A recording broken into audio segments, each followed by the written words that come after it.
Hello and welcome everyone. Thank you very much for tuning in. This is a screencast-o-matic presentation and recording for the part of the lesson that has us looking at the top 10 etiquette tips you should know when traveling to the Middle East.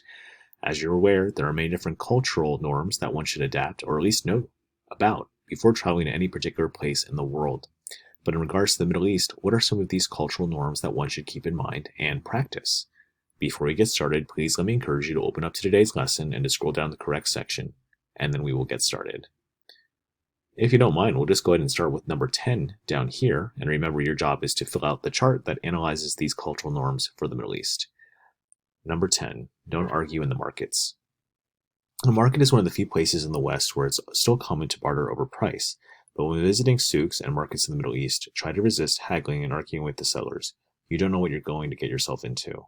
The best way to explain that you don't want to buy something when a vendor approaches you is to say, "No, thank you." If the seller thinks there's any chance that they'll get a buy out of you, they won't leave you alone, and arguing will just make things worse. Number 9 is keep a lid on your temper. Losing your cool in public is still looked down upon in the West, but at least you won't get arrested for it. In places like Dubai, though any kind of public meltdown could potentially get you sent to jail, in general, giving someone the finger, sticking your tongue out, and making any rude gestures in public are against local laws. If you're driving in the Middle East, remember to contain any road rage that you might have. Being in a car on a public road still counts as being in public. Number 8 is dress conservatively. While in the Middle East, which is predominantly Muslim, you should aim to dress conservatively to respect local customs. This is the case for men and women, but applies to women in particular. Things like shorts, crop tops, and even singlets might be common in the West, but are akin to going around your underwear in some Middle Eastern countries. Unless you're at a hotel pool, it is best to cover your arms and legs in lightweight, though not sheer, material. This way, you'll avoid causing offense and won't be the subject of excessive staring. Number 7 is limit your physical contact with others. So many of the customs in the Middle East are deeply conservative by Western standards. Public displays of affection are highly offensive and are often punishable in some countries.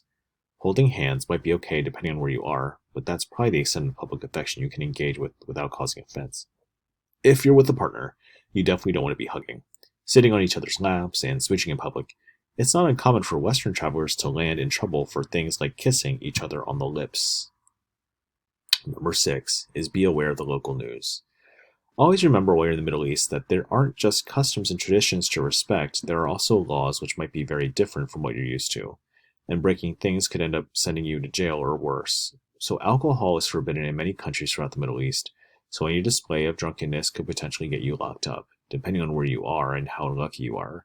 Inappropriate behavior in public is also illegal in stricter countries. Familiarize yourself with local laws so you don't accidentally breach them. Number 5. Use the correct dining etiquette. So the dining etiquette is a little different in the Middle East, as some things that are frowned upon in the West are actually encouraged. If you're ever eating a meal at a restaurant, know that it's okay to pick your teeth after a meal. You'll probably even be provided with toothpicks. There are a few things that are considered impolite though. Don't stretch to the other side of the table to reach for food, as this is thought to be rude. Don't leave the meal before the coffee is served, and never blow your nose at the table. Number 4, don't hand things out to children on the street. In some parts of the Middle East, you'll find that children will approach you for the street asking for food or money. Though this will tug at your heartstrings, it's best not to give them sweets or leftover change. This encourages begging and will land you in serious heat in the locals. If you want to help needy children in the Middle East, it's better to give a donation to a charity or school. Also avoid giving out medications to those who ask for it on the street, since you don't know whether they're going to take the medication properly or not. Number 3 is get permission before taking photographs. So taking photographs of everything and everyone is pretty normal in the West, but people tend to feel differently about it in the Middle East. While some locals will be okay with having their photo taken, others won't be. They'll either want you to be paid or have the photo taken, or they won't want it at all. And if you'd like to photograph someone or something that belongs to someone, like their stall in a market, always ask. Simply smiling and pointing to your camera is a good way to ask if you don't speak the language. Number 2 is respect the local religion. So religion tends to be taken very seriously in the Middle East, and this is one of the aspects of local culture that you definitely don't want to disrespect. You're not expected to follow religious practices, such as praying during the day, but you should still be respectful. For example, if you travel during the month of Ramadan, you'll discover that locals fast during the day. It will be considered insensitive to eat and drink in public during the daylight hours. Some restaurants have private dining areas for tourists during Ramadan, so you can eat away from the locals. And number 1 is be respectful of important sites. So the Middle East is brimming with stunning landmarks and historically significant sites. Some of the prominent mosques throughout the Middle East are so remarkable that you'll definitely want them in your itinerary. Though these are often full of tourists, it's still important to be as respectful as possible in sacred spaces. There is a certain etiquette to follow when visiting a mosque.